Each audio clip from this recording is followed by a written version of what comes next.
اعوذ باللہ من الشیطان الرجیم بسم اللہ الرحمن الرحیم الحمد للہ والصلاة علی اہلہا اما بعد۔ نہایت قابل احترام محترم سامعین کرام، السلام علیکم ورحمۃ اللہ وبرکاتہ۔ بعد حمد و ثنا سلسلہ وار درس الکتاب الاعتقادیہ۔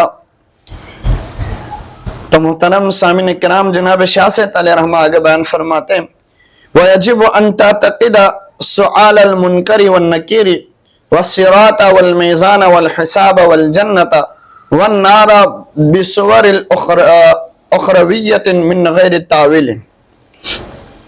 اور اس بات پر اعتقاد رکھنا واجب ہے کہ منکر نکیر کے سوال، پل صراط، میزان، حساب و کتاب اور جنت و جہنم بغیر کسی تعویل کے اخروی صورت کے تحت رونما ہوں گے۔ تو محترم سامعین کرام، انسان اس دنیا میں ہمیشہ رہنے کے لیے نہیں آیا۔ یہ دنیا ایک مسافر خانہ ہے، ایک امتحان گاہ ہے۔ یہاں ہر سانس انسان کو آخرت کے قریب کر رہی ہے۔ قرآن المجید بار بار انسان کو متوجہ کرتا ہے کہ اصل زندگی دنیا نہیں بلکہ آخرت کی زندگی ہے۔ اسی لئے اللہ تبارک و تعالی ارشاد فرماتا ہے کہ ان الدار الاخرۃ لہی الحیوان لو کانوا یعلمون، اور بے شک آخرت کا گھر ہے، اصل زندگی ہے، اگر یہ لوگ جان لیتے۔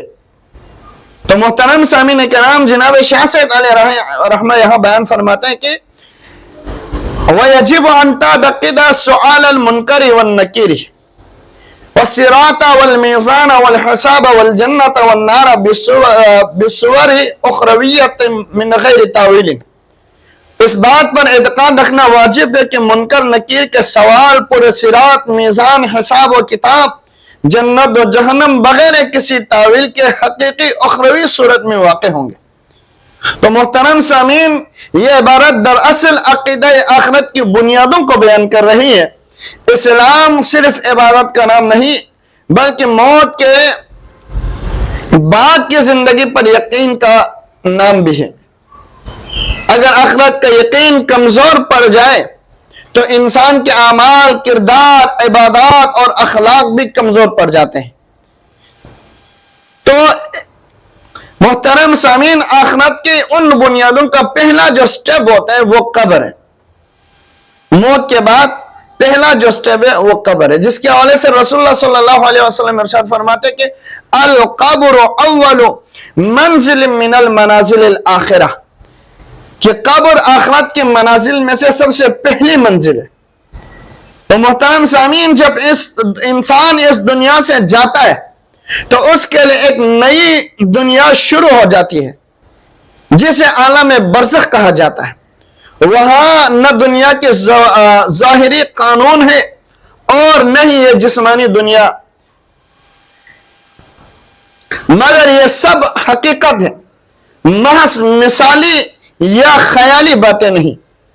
اسی لئے جناب شاہ صاحب علیہ رحمہ نے ارشاد فرمایا من غیر تعویل، یعنی ان چیزوں کی ایسی تعویل نہ کی جائے کہ اس کی اصل حقیقت یہ ختم ہو جائے۔ تو آج بعض لوگ کہتے ہیں کہ جنت و جہنم صرف روحانی کیفیات کا نام ہے،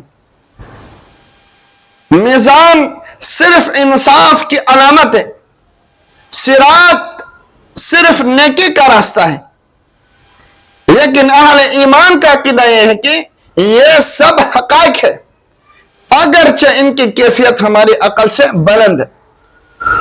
تو محترم سامعین کرام، جناب شاہ صاحب علیہ رحمہ نے یہاں بیان فرمایا کہ سب سے پہلے نکیر منکر کے سوال کرنے پر اعتقاد رکھنا۔ تو محترم سامعین کرام، نکیر منکر سے مراد فرشتوں کے وہ نوع ہے جو کہ انسان سے ان کے قبروں میں سوال پوچھتے ہیں، اور اللہ تبارک و تعالیٰ نے ان کے ذمے یہی ذمہ داری لگائی ہے کہ وہ قبروں میں لوگوں سے سوال کرے۔ چنانچہ قرآن المجید میں اللہ تبارک و تعالیٰ ارشاد فرماتے ہیں یثبت اللہ الذی آمنوا بقول الثابت فی الحیات الدنیا وفی الآخرہ۔ اللہ ایمان والوں کو دنیا اور آخرت میں ثابت قدم رکھتا ہے، تو مفسرین کرام فرماتے کہ آخرت میں ثابت قدمی سے مراد قبر میں سوالات کے وقت ثابت قدم رکھنا ہے۔ حدیث میں آتے ہیں کہ جب میت کو دفن کر دیا جاتا ہے تو دو فرشتے آتے ہیں جنہیں نکیر منکر کہا جاتا ہے۔ وہ پوچھتے ہیں من رب کا، ما دینو کا، من نبیو کا۔ تو اس طرح کے عقیدہ صوفیہ نوربخشی کے مطابق قبلے کے حوالے سے بھی سوال پوچھا جائے گا اور امام کے حوالے سے بھی سوال پوچھا جائے گا۔ فقہ احنام میں یہ ہے کہ وہ 3 سوالات کو لوگ مانتے ہیں کہ قبر میں نکیر منکر پوچھیں گے، مگر تعلیمات صوفیہ نوربخشیہ میں 5 سوالات ہیں۔ پہلے دین کے حوالے سے، پھر نبی کے حوالے سے، پھر قبلے کے حوالے سے، رب کے حوالے سے اور امام کے حوالے سے۔ یہ 5 سوالات پوچھا جائے گا۔ تو محترم سامعین، یہ سوال محض زبان کے نہیں بلکہ پوری زندگی کے ہیں۔ یعنی دنیا میں جس نے اللہ کو پہچانا، دین کو بنایا اور رسول کی اطاعت کی، وہ جواب دے گا، اور جس نے دنیا میں غفلت اختیار کی اس کی زبان رک جائے گی۔ تو محترم سامعین کرام، یہاں ایک عظیم نقطہ سامنے آتے ہیں کہ قبر کے سوالات حافظے سے نہیں بلکہ ایمان سے حل ہوں گے۔ بہت سے لوگ دنیا میں بڑے عالم ہوتے ہیں، لیکن اگر ان کے دل میں اخلاص نہ ہو تو وہاں جواب مشکل ہو جاتا ہے۔ آگے دوسرے نمبر پر جناب شاہ سید علیہ الرحمہ نے ارشاد فرمایا پل صراط پر۔ تو محترم سامعین کرام،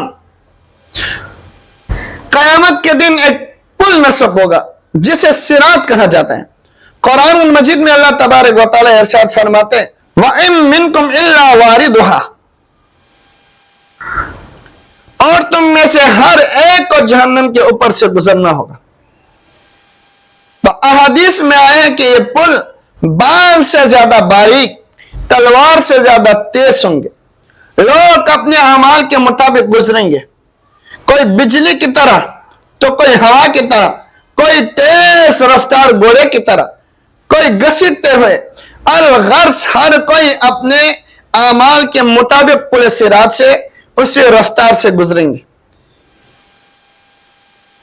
کوئی ایسے ہوں گے جن کے پاؤں لڑکھڑا کر وہ جہنم میں گر جائیں گے۔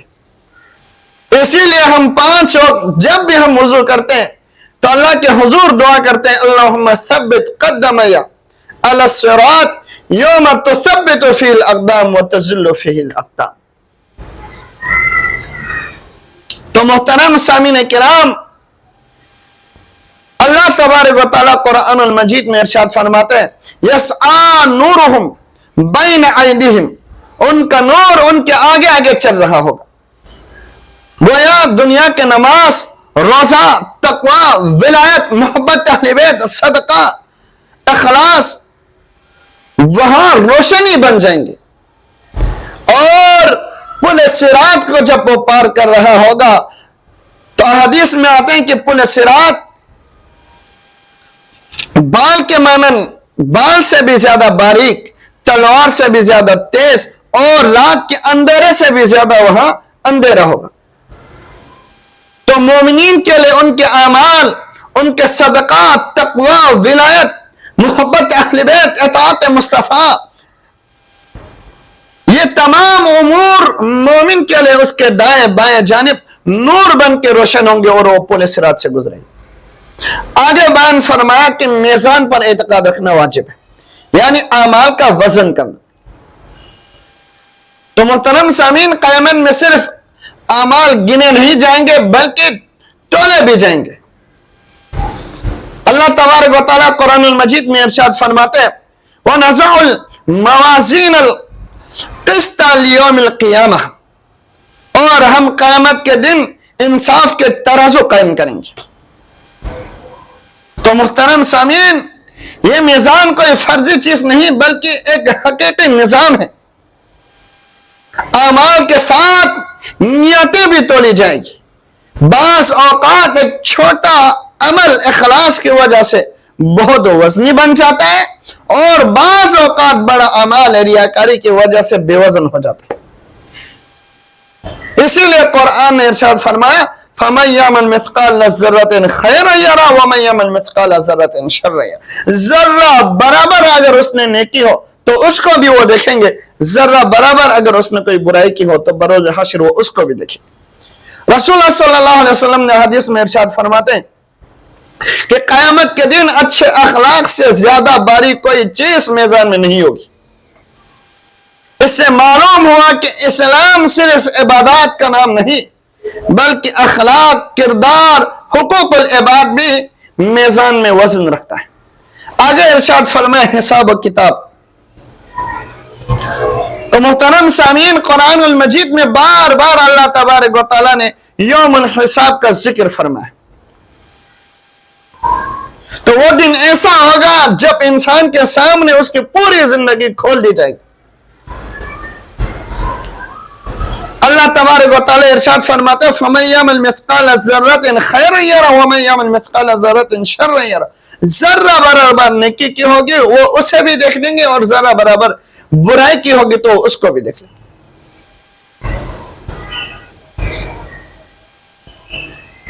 اس دن انسان اپنے اعضاء کو جٹلا نہیں سکیں گے۔ قرآن ارشاد فرماتے ہیں کہ الْيَوْمَ نَخْتِمُ عَلَىٰ أَفْوَاهِهِمْ وَتُكَلِّمُونَ أَيْدِيهِمْ وَتَشْهَدُ أَرْجُلُهُمْ،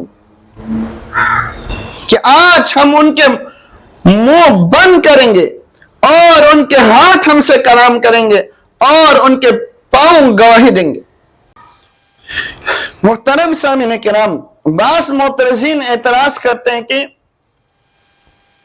مادی اشیاء کو تولا جاتا ہے جبکہ اعمال معنی اور اعراض کی قبیل سے ہیں، تو ایسی حالت میں وزن کرنے کا مفہوم بے فائدہ اور سمجھ میں نہ آنے والی بات ہے۔ تو اس کا جواب ہم یہ دیتے ہیں کہ قرآن و حدیث سے ثابت ہے کہ وزن اعمال برحق ہے، پھر اس میں عقل کا گھوڑا دوڑانا حماقت کا کام ہے۔ اللہ تبارک و تعالیٰ قرآن المجید میں ارشاد فرماتے ہیں کہ الوزن یومئذ الحق، اور اس دن چیزوں کا وزن کرنے کا اعتقاد کیا ہے؟ حق ہے۔ تو اس پر قیاس کرنا، عقلی دلائل پیش کرنا یہ غلط ہے۔ تو محترم سامعین، اگر ہم غور کر لیں، دنیا میں بھی مادی چیزوں کے مقدار، مسافات اور وزن کرنے کے لیے جداگانہ طریقے اور آلات استعمال کرتے ہیں۔ مثلا اجناس کو تولنے کے لیے ترازو، جوہرات کو تولنے کے لیے کانٹا، سورج اور چاند اور ستاروں کے حرکات اور فاصلے معلوم کرنے کے لیے الگ آلات کا استعمال کرتے ہیں، پہاڑوں کی بلندی اور سمندروں کی گہرائی معلوم کرنے کے لیے ایک اور آلے کا استعمال کرتا ہے، اور موسم کا درجہ حرارت اور برودت معلوم کرنے کے لیے ہم تھرمومیٹر کا استعمال کرتے ہیں، اور اسی طرح موٹر گاڑی وغیرہ کے گھنٹہ معلوم کرنے کے لیے ہم میٹر کا استعمال کرتے ہیں۔ اب ان مثالوں کو سامنے رکھے تو ہمیں یقین ہوتا ہے کہ قیامت کے دن کوئی ایک ایسا آلہ ہوگا یا ایسا طریقہ کار ہوگا جس کو ترازو کا نام دیا ہوگا، جس سے حسنات اور سیئات کا صحیح وزن معلوم ہو سکے گا۔ تو محترم سامعین کرام، جناب شاہ صاحب علیہ رحمہ آگے بیان فرماتے ہیں جنت اور جہنم پر اعتقاد رکھنا۔ تو اہل ایمان کے لیے اللہ تبارک و تعالیٰ نے جنت تیار کی ہے، جیسے کہ قرآن مجید میں ارشاد فرماتے ہیں فَلَا تَعْلَمُ نَفْسٌ مَا أُخْفِيَ لَهُم مِّن قُرَّةِ الْعَيْنِ، کوئی نفس نہیں جانتا کہ ان کے لیے آنکھوں کی ٹھنڈک کی کیا کیا نعمتیں چھپا کر رکھی گئی ہے۔ تو محترم سامعین، جنت صرف باغات کا نام نہیں بلکہ اللہ کی رضا، سکون اور قرب اور ابدی رحمت کا مقام ہے۔ وہاں نہ موت ہوگی، نہ بیماری ہوگی، نہ بڑھاپا، نہ غم۔ حدیث قدسی میں ہے کہ میں نے اپنے نیک بندوں کے لیے وہ نعمتیں تیار کی ہیں جنہیں نہ کسی آنکھ نے دیکھا ہے، نہ کسی کان نے سنا ہے، نہ کسی دل میں ان کا خیال آیا۔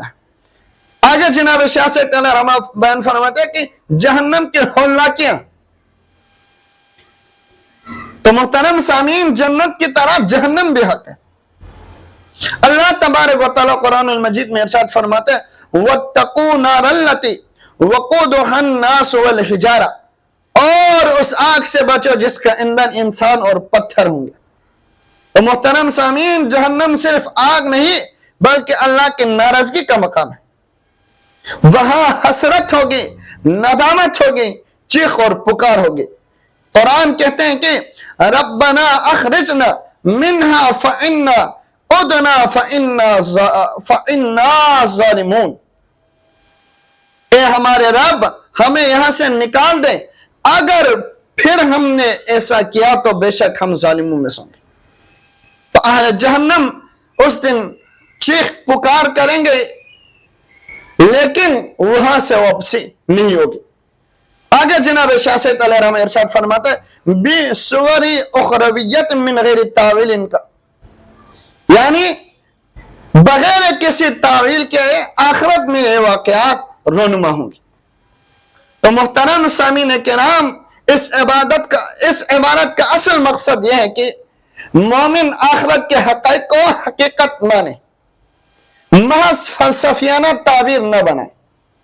اہل معرفت فرماتے ہیں کہ ہم ان چیزوں کی کیفیت نہیں جانتے مگر ان کی حقیقت پر ایمان رکھتے ہیں۔ جیسے دنیا میں بچہ ماں کے پیٹ میں رہ کر باہر کی دنیا کو نہیں سمجھ سکتا، ویسے ہی ہم آخرت کی حقیقتوں کو مکمل طور پر نہیں سمجھ سکتا مگر قرآن و حدیث نے جو بتائے ہیں ہم ان پر ایمان رکھتے ہیں۔ یہی ایمان انسان کو گناہ سے روکتا ہے۔ جس شخص کو قبر یاد ہو وہ ظلم نہیں کرتا، جس شخص کو حساب یاد ہو وہ حقوق نہیں مارتا، جس سے صراط یاد ہو وہ سیدھے راستہ کبھی نہیں بولتا، جسے جنت یاد ہو وہ عبادات میں لذت محسوس کرتے ہیں، اور جسے جہنم یاد ہو وہ توبہ کرتے ہیں۔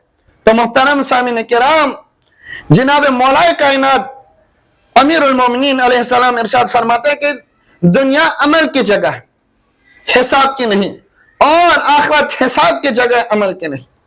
تو محترم سامعین آج ہمارے پاس وقت ہے، نماز درست کر لے، حقوق ادا کر لے، دل صاف کر لے، توبہ کر لے، اہل بیت کی محبت کو مضبوط کر لے، کیونکہ ایک دن قبر میں تنہا جانا ہے۔ تو اللہ تبارک و تعالی ہمیں صحیح عقیدہ، حسن عمل اور قبر کی کامیابی، صراط کی آسانی اور میزان میں باری نیکی اور آسان حساب اور جنت الفردوس میں اعلیٰ مقام عطا فرمائے۔ جناب شاہ سید علیہ رحمہ آگے بیان فرماتے ہیں وَيَجِبُ أَن تَعْتَقِدَ أَنَّ الْجَنَّةَ فِيهَا أَنْهَارٌ وَأَشْجَارٌ وَأَسْمَارٌ وَحُورٌ وَقُصُورٌ وَغِلْمَانٌ وَالْوِلْدَانٌ وَمَا تَشْتَهِي الْأَنفُسُ وَتَلَذُّ الْعَيْنُ وَكُلَّهَا أَشْرَفُ وَأَلْطَفُ وَأَلَّذُ مِن نِعْمِ الدُّنْيَا وَالْأَوَامُ إِنْ سُمِعَهَا وَهَذِهِ الطَّائِفَةُ رَأَوْهَا كَمَا وَعَدَهَا اللَّهُ وَذَكَرَهَا فِي الْقُرْآنِ وَرَسُولُ اللَّهِ صلی اللہ علیہ وسلم اخبرنا عنها۔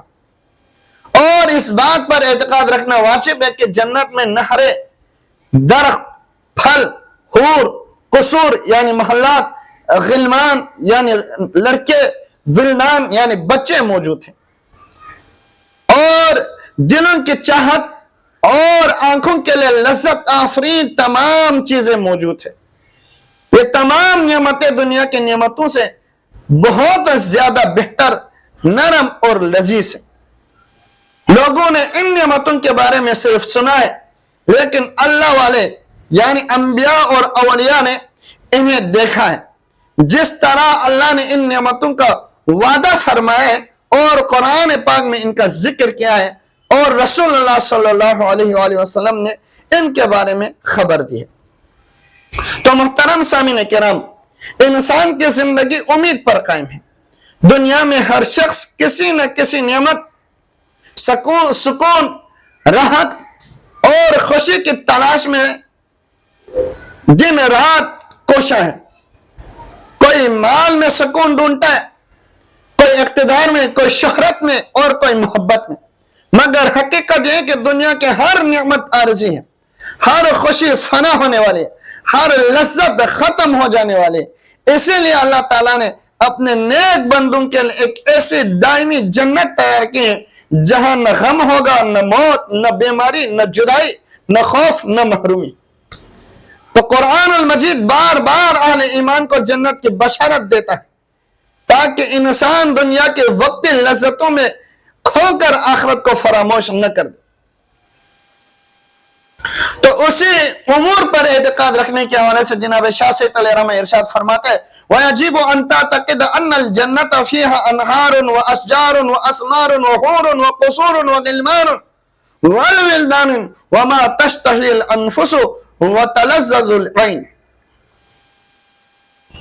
اور اس بات پر ایمان رکھنا واجب ہے کہ جنت میں نہریں، درخت، پھل، محلات، حوریں، غلمان، ولدان اور تمام نعمتیں موجود ہیں جنہیں دل چاہے اور جن سے آنکھیں لذت پائیں، اور یہ سب دنیا کے نعمتوں سے کہیں زیادہ بہتر، پاکیزہ اور لذیذ ہے۔ محترم سامعین، یہ عقیدہ صرف ایک خیالی تصور نہیں بلکہ قرآن، حدیث اور تمام انبیاء علیہ السلام کی تعلیمات کا حصہ ہے۔ اللہ تبارک و تعالی ارشاد فرماتے ہیں وَسَارِعُوا إِلَى الْمَغْفِرَةِ مِنْ رَبِّكُمْ وَجَنَّةٍ أَرْضُهَا السَّمَاوَاتُ وَالْأَرْضُ أُعِدَّتْ لِلْمُتَّقِينَ، اپنے رب کی مغفرت اور اس کی جنت کی طرف دوڑو جس کی وسعت آسمان اور زمین کے برابر ہے، جو متقین کے لیے تیار کی گئی ہے۔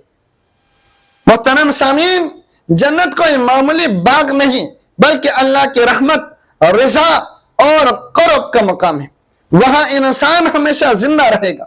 قرآن ارشاد فرماتے ہیں خالدین فیہا ابدا، وہ اس میں ہمیشہ ہمیشہ رہیں گے۔ دنیا کی ہر خوشی کے ساتھ خوف شامل ہے کہ کہیں یہ چھین نہ جائے، مگر جنت کی نعمتوں میں زوال نہیں۔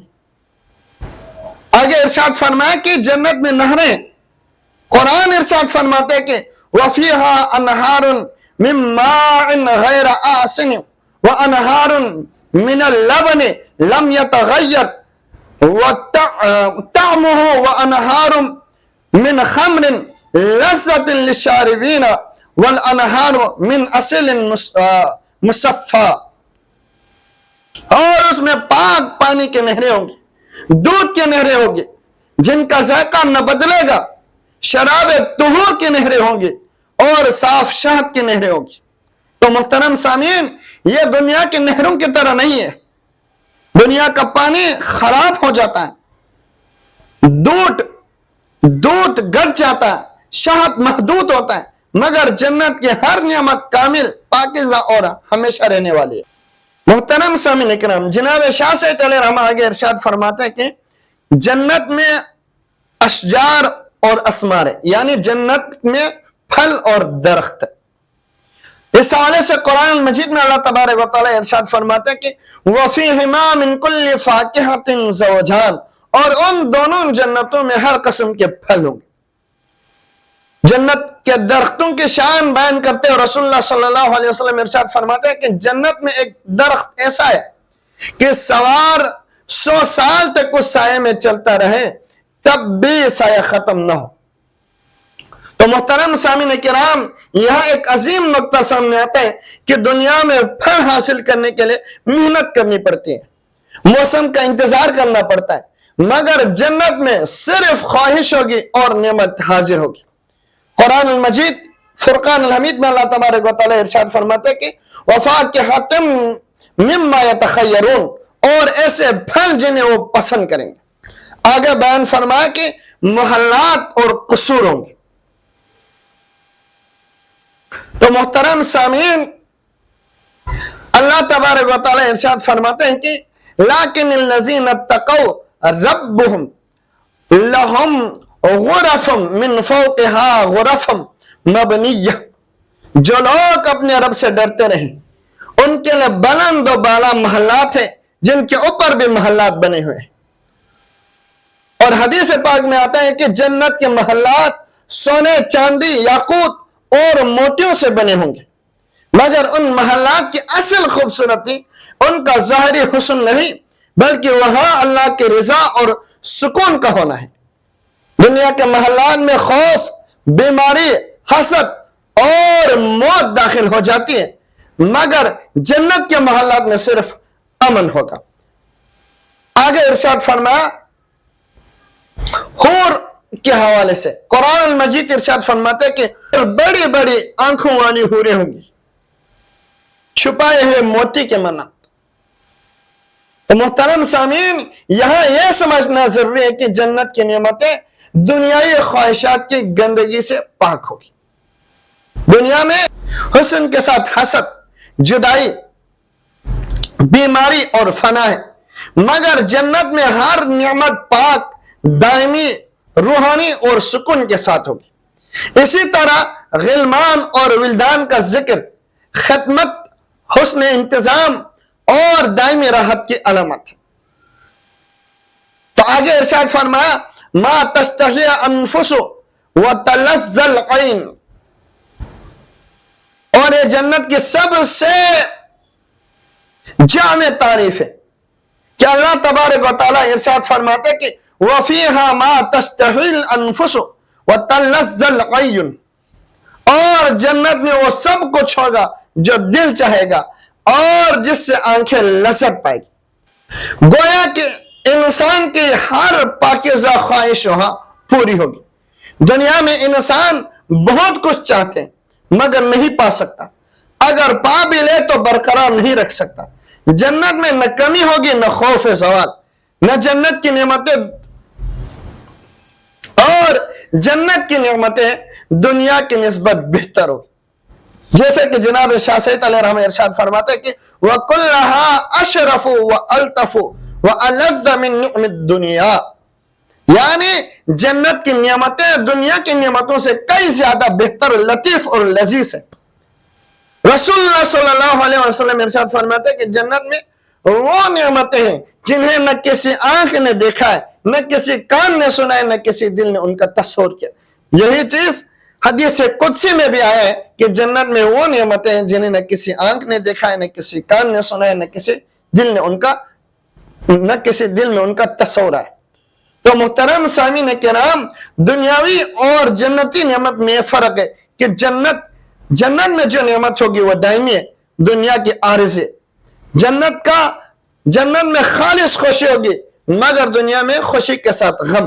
جنت میں ہمیشہ جوانی ہے مگر دنیا میں بیماری اور بڑھاپا بھی۔ جنت میں ابدی زندگی ہے، دنیا میں خوف موت ہے۔ جنت میں پاکیزہ محبت ہے، دنیا میں حسد و نفرت ہے۔ آگے جناب شاہ سید علیہ رحمہ ارشاد فرماتے ہیں کہ وَالْعَوَامُ عِنْ سُمِعَهَا وَهَازَ الطَّائِفَةُ رَأَوْهَا، یعنی عام لوگوں نے جنت کے بارے میں صرف سنا ہے مگر اللہ والوں نے ان حقائق کو مشاہدہ کیا ہے۔ محترم سامعین کرام، جناب شاہ سید علیہ رحمہ آگے ارشاد فرماتے ہیں وَيَجِبُ أَن تَعْتَقِدَ أَنَّ الْجَحِيمَ فِيهَا النِّعْرَانٌ وَالْحَيَّاتٌ وَالْأَقَارِبُ وَظُلُمَاتٌ وَالْقَدُورَاتٌ وَالْعَذَابٌ عَلِيمٌ وَأَنْوَاءُ الْمَحِينَ وَالْعُقُوبَاتِ كَمَا وَرَدَ فِي تَنزِيلِ مِنْ غَيْرِ تَحْرِيفٍ وَتَعْوِيلٍ وَكَانَتِ الْجَنَّةُ فِي السَّمَاوَاتِ وَالْجَحِيمُ فِي الْأَسْفَلِ السَّافِلِينَ وَهُمَا الْآنَ كَانَتَا مَوْجُودَتَيْنِ وَأَهْلُ الْجَنَّةِ وَالنَّارِ يَصِلَانِ إِلَيْهِمَا بِالْأَبْدَانِ الْمُكْتَسِبَةِ الْمِثَالِيَّةِ كَمَا فِي الْمَنَامِ لِأَنَّ النَّوْمَ أَخُو الْمَوْتِ وَالتِّمْثَالُهُ، اور اس بات پر اعتقاد رکھنا واجب ہے کہ جہنم میں آنکھیں، انگارے، سانپ، بچھو، تاریکی، ناپاکیاں، دردناک عذاب اور طرح طرح کی ایذائیں ہیں اور عذاب ہے، جیسے کہ بغیر کسی تعریف اور تعویل کے قرآن پاک میں بیان ہوا ہے۔ جنت آسمانوں میں اور جہنم زمین کے سب سے نچلے سطح میں موجود ہے، اور دونوں ابھی سے موجود ہیں، اور اہل جنت و اہل جہنم مثالی اقتصابی جسم کے ساتھ وہاں پہنچتے ہیں، جس طرح نیند میں، کیونکہ نیند موت کا بائی اور اس کا ہم شکل ہے۔ محترم سامعین کرام، انسان کی سب سے بڑی غفلت یہ ہے کہ وہ دنیا کی چند روزہ راحتوں میں کھو کر آخرت کو بھول جاتا ہے۔ وہ اس دنیا کو ہمیشہ رہنے کی جگہ سمجھ بیٹھتا ہے، حالانکہ قرآن بار بار تنبیہ کرتا ہے کہ ایک دن ایسا آنے والا ہے جب ہر انسان اپنے اعمال کا انجام دیکھے گا۔ کچھ لوگ جنت کی نعمتوں میں ہوں گے اور کچھ جہنم کے دردناک عذاب میں۔ اسی لیے قرآن المجید جہاں جنت کی بشارت دیتا ہے وہاں جہنم سے بھی ڈراتا ہے، کیونکہ انسان امید اور خوف دونوں کے درمیان رہ کر ہی سیدھے راہ اختیار کرتا ہے۔ تو محترم سامعین کرام، جناب شاہ صاحب علیہ رحمہ بیان فرماتے ہیں کہ وَيَجِبُ أَن تَعْتَقِدَ أَنَّ الْجَحِيمَ فِيهَا نِعْرَانٌ وَالْحَيَاةٌ وَأَقَارِبُ وَظُلُمَاتٌ وَالْقَدُورَاتٌ وَالْعَذَابُ عَلِيمٌ وَأَنْوَاءُ الْمَحِينَ وَالْعُقُوبَاتِ۔ یعنی اس بات پر اعتقاد رکھنا واجب ہے جہنم میں آگ، سانپ، بچھو، تاریکیاں، گندگی، دردناک عذاب اور طرح طرح کی سزائیں موجود ہیں، جیسے کہ قرآن میں بیان ہوا ہے بغیر کسی تعریف اور تعویل کے۔ تو محترم سامعین، یہ عقیدہ اسلام کے بنیادی عقائد میں سے ہے۔ اہل ایمان کا عقیدہ یہ ہے کہ جنت اور جہنم دونوں حقیقت ہے اور ابھی سے موجود ہیں، اور قیامت کے بعد انسان اپنے اعمال کے مطابق ان میں داخل ہوگا۔ جہنم اللہ تبارک و تعالیٰ کے غضب کا مقام ہے، جیسے کہ قرآن میں ارشاد فرمایا وَاتَّقُوا نَارَ الَّتِي أُعِدَّتْ لِلْكَافِرِينَ، اور اس آگ سے بچو جو کافروں کے لیے تیار کی گئی۔ تو محترم سامعین، جہنم کی جو آگ ہے وہ دنیا کے بنسبت 70 گنا زیادہ شدت کے ساتھ ہوگی۔ تو رسول اللہ صلی اللہ علیہ وسلم اسے حوالے سے ارشاد فرماتے ہیں کہ دنیا کی آگ جہنم کی آگ کے 70 حصوں میں سے ایک حصہ ہے، بخاری کی حدیث ہے۔ تو ذرا غور کرے، اگر دنیا کی معمولی آگ انسان برداشت نہیں کر سکتا تو جہنم کی آگ کی شدت کیا ہوگی؟ قرآن مجید فرماتا ہے کہ کلما نضجت جلودہم بدلناہم جلودا غیرہا لیذوق العذاب، جب ان کے کھالے جل جائیں گے تو ہم انہیں دوسری کھالے دیں گے تاکہ وہ عذاب کا مزہ چکے۔ تو محترم سامعین، یہ آیت واضح کرتے ہیں کہ جہنم کا عذاب حقیقی ہے، صرف علامتی نہیں۔ تو جناب شاہ سید علیہ رحمہ ارشاد فرماتے ہیں کہ جہنم میں سانپ اور بچھو ہیں۔ عبارت میں حیات اور اقارب یعنی سانپ اور بچھو کا بھی ذکر فرمایا۔ تو محترم سامعین، یہ بھی قرآن اور احادیث میں مذکورہ حقائق ہے۔ احادیث میں آتا ہے کہ جہنم کے سانپ اتنے خوفناک ہوں گے کہ ان کا ایک ڈنگ انسان کو مدتوں تک تڑپاتا رہے گا۔ یہ دراصل انسان کے ان گناہ کا بدلہ ہے جنہیں وہ دنیا میں معمولی سمجھتا تھا۔ غیبت، ظلم، حرام مال، جھوٹ، تکبر، والدین کی نافرمانی، اہل بیت سے دشمنی، نماز میں غفلت، رسول اللہ صلی اللہ علیہ وسلم کی نافرمانی، اللہ کے تعین کردہ حدود سے روگردانی، یہ سب انسان کو اس عذاب کے قریب کرتا ہے۔ آگے بیان فرمایا کہ جہنم کی تاریکیاں اور گندگیوں کے حوالے سے قرآن المجید نے جہنم کو صرف آگ نہیں بلکہ ظلمات یعنی تاریکیوں کا مقام بھی کہا ہے، کیونکہ دنیا میں انسان گناہوں کے ذریعے اپنے دل کو تاریک کرتا ہے اور آخرت میں بھی یہی ظلمت عذاب بن جاتی ہے۔ جیسے کہ قرآن میں ارشاد فرماتے کہ لَهُم مِّن جَهَنَّمَ مِحَادٌ وَمِن فَوْقِهِمْ غواش، اور ان کے لیے جہنم میں نیچے بھی آگ ہوگی اور اوپر بھی آگ کے پردے ہوں گے۔ تو محترم سامعین، وہاں نہ ٹھنڈی ہوا ہوگی، نہ سکون ہوگی، نہ روشنی، صرف حسرت، ندامت اور چیخ و پکار ہوگی۔ قرآن مجید اللہ تبارک و تعالیٰ ارشاد فرماتے ہیں قرآن میں وَنَادَوْا يَا مَالِكُ لِيَقْضِي عَلَيْنَا رَبُّكَ، وہ پکارے گا اے مالک تمہارے رب ہمیں موت دے دے، مگر وہاں موت بھی نہیں آئے گی۔ بغیر تعریف اور تعویل کے ان امور پر اعتقاد رکھنا ضروری ہے۔ تو محترم سامعین کرام، آگے جناب شاہ سید علیہ رحمہ ارشاد فرماتے ہیں وَمَنِ اتَّقَدَ هَذَا الْقَدْرَ صَارَ إِيمَانُهُ مُطَابِقًا لِلْوَاقِعِ صَحِيحًا عِنْدَ اللَّهِ، یعنی جو شخص ان بیان کردہ عقائد پر ایمان رکھے اس کا ایمان حقیقت کے مطابق اور اللہ کے نزدیک صحیح ہے۔ محترم سامعین، یہ جملہ بظاہر مختصر ہے مگر اپنے اندر پورے دین سموئے ہوئے ہیں۔ گویا شاہ سید علیہ رحمہ یہ فرما رہے ہیں کہ اگر انسان آمنت باللہ وملائکتہ وکتبہ ورسولہ والیوم الآخر پر اعتقاد رکھے تو اس کا ایمان اللہ کے نزدیک معتبر ہے۔ محترم سامعین، آج دنیا میں ہر شخص اپنی نظریات کو حق سمجھتا ہے، کوئی عقل کو سب کچھ سمجھتا ہے، کوئی دنیا ہی کو آخری حقیقت سمجھتا ہے، کوئی آخرت کا مذاق اڑاتا ہے، کوئی جنت و جہنم کو صرف خیالی مثال قرار دیتا ہے۔ مگر مومن وہ ہے جو اپنی عقل کو وحی کے تابع کرتا ہے، وہ یہ نہیں کہتا کہ میں جو سمجھوں وہی حق ہے، بلکہ وہ یہ کہتا ہے کہ جو اللہ اور اس کے رسول نے فرمایا وہی حق ہے، چاہے میری عقل اس کی مکمل حقیقت تک نہ پہنچ سکے۔ تو قرآن المجید اسی حقیقت کو بیان کرتے ہوئے ارشاد فرماتے کہ فَمَاذَا بَعْدَ الْحَقِّ إِلَّا الضَّلَالَ، حق کے بعد گمراہی کے سوا کیا ہے؟ گویا حق صرف ایک ہوتی، اگر انسان حق سے ہٹ جائے تو پھر خواہ کتنے ہی فلسفہ بنا لے وہ گمراہی سے نہیں بچ سکتا۔ تو محترم سامعین، جناب شاہ سید علیہ رحمہ یہاں ایک نہایت لطیف نکتہ بیان فرماتے ہیں کہ لوگوں کے نزدیک اس کا ایمان صحیح ہو یا نہ ہو مگر صحیح عند اللہ، جو کوئی ان امور پر اعتقاد رکھے اس کا اعتقاد اللہ کے ساتھ نزدیک درست ہے، کیونکہ اصل فیصلہ دنیا کے لوگوں نے نہیں کرنا بلکہ اللہ نے کرنا ہے۔